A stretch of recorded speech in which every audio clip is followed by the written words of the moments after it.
Hi Gemini, it's Jen here from tarotspirit.net doing your September 2017 reading. I got someone called, so I was shuffling your cards while I was talking to my mom and they all came out. So I'm just keeping them on the table. I know people like to see me shuffle. Whatever. It didn't happen. So I hope that's okay.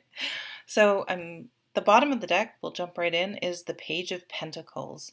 Um, so the Pentacles are tangible things where we live, our money, our health, and our physical world. And the page is, so there can be messages about that. So what does that mean? Well, if you have a bid in on a house or trying to sell your house, you could get news about that. You may get news about a job, about going to school, getting into a school. Something about a loan, anything like that.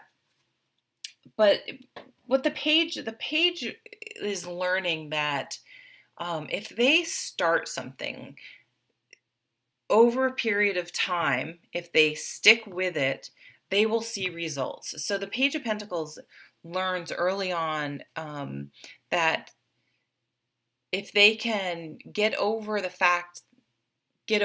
need for instant gratification, they will be able to see results if they keep at something. So it's the slow and steady wins the race. The tortoise from the Tortoise and the Hare story. It's slow and steady. So keep working on things. Play the long game. Know that and we have the King too. So he's mastered this. So you're either starting something new that will pay off. So starting school, you think you start college, okay, I got 4 years. It seems daunting, but if you just keep at it, you will have that degree. If you start saving now for college, when your kids are little, you'll have money saved up by the time they go off to school. Starting to save money for a house. Or things that you put in motion a long time ago are coming to fruition. Some of you may be retiring. Some of you may need to start a retirement account, make a will, all sorts of those types of really practical things that can affect generations, have to do with managing your material things. He can be a backer in a business, a financer, that's not the right word. You know what I mean. I see for some of you, I may be skipping around, but we have the Devil and the Death card right next to each other. So some of you will be putting an end to bad habits this month. Some of you will, so that's what these two are kind of together. And then we have the Four of Pentacles. Oops, and I picked up the wrong card. The Four of Pentacles with the Devil card. So the Four of Pentacles to me is a card about boundaries. So you may need to put up some boundaries this month. And I think the Four of Pentacles is the center card. So that's going to be key to your life in September, is putting up healthy boundaries.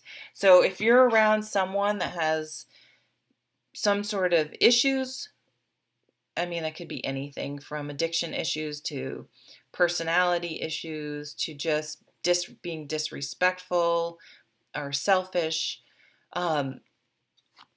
you need to I just saw Dr. Phil, you teach people how to treat you. So you need to put up boundaries and say, this isn't acceptable. I will not tolerate this. And then follow through.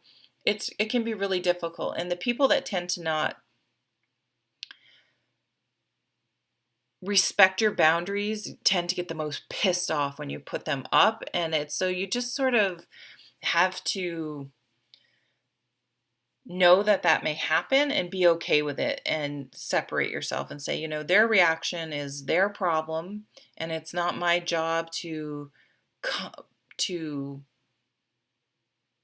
comfort them or make things easier for them. They're disrespecting my boundaries, and they'll just have to deal with it. You know what I mean? So it might sound cold, but I really feel like you need to sort of put your foot down this month with some people, and it could even be with yourself. Like, enough of this. I'm not going to keep doing this the same thing over and over again.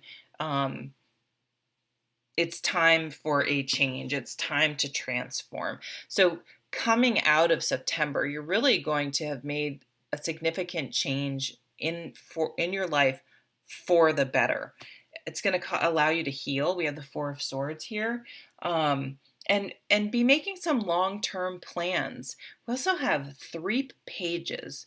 Page of Pentacles, which we already talked about. The Page of Swords. This is communicating.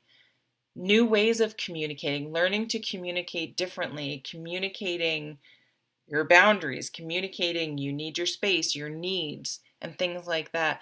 Some of you, it's hard to have these types of conversations in relationships because we may shy away because we may know the other person may get pissed, or it may cause a fight, or it may cause the end of a relationship. But it's that type of conversation that needs to happen, because you're going to have it, and the person's either going to get it and change and be able to meet your needs, or they're not. And you need to know that before you spend any more time and energy on this situation. And this could be in a romantic relationship, but it could be in really any part of your life where you need to speak up and say something.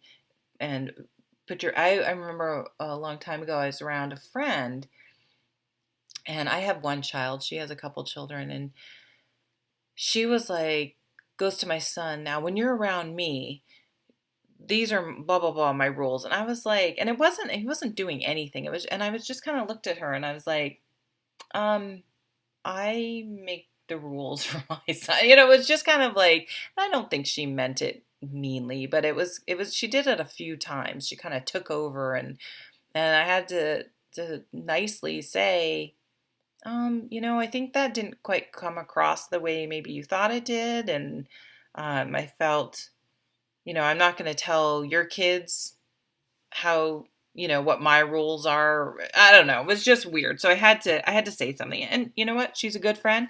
She took it fine. It was no big deal.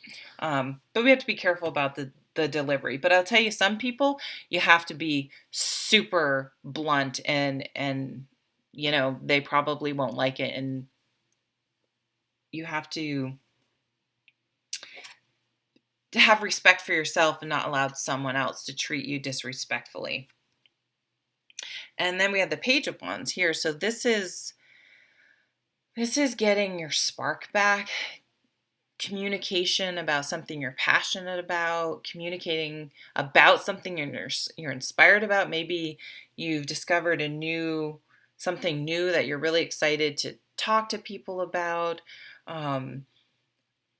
Maybe you're looking for a new job. Maybe this is a work situation, and in order to get into a more peaceful, calm place, you need to get a new job. So this is putting resumes out there. Maybe you're hearing about getting job interviews or something like that. But things need to come into balance, and are coming into balance this month, and a lot of it will be because you will communicate clearly your needs about things, and not tolerate bad behavior. So if you've been codependent, and that can happen in all sorts of relationships. It doesn't just have to be with a significant other. It can be with family. You need to have a tough conversation and clearly define your boundaries, and then stick with them. And it's going to relieve a lot of stress. It may be stressful when you do it, but in the long run, it'll relieve some stress. And you're going to have to let go of control. I think in some ways, codependency, you want to try to control this other person. You think you're helping them, but it is in some ways a way of control in and of itself. And so you're going to have to if that person is going to, um, have a temper tantrum or go out and drink or whatever they're going to do because you said, no, you're not going to do that. You're not going to tolerate it. Treat me that way. That's on them. And it's not on you. And you're going to have to let go of that. And when you can learn to let go of these things, it's going to be really refreshing. It's going to be new. We have these new pages. It's going to be a new way of life. But it's going to take some discipline on your end to learn how to stand up for yourself effectively, assertively, and not aggressively, and sticking with it. So thank you very much for watching, and I will see you in the next video. Take care.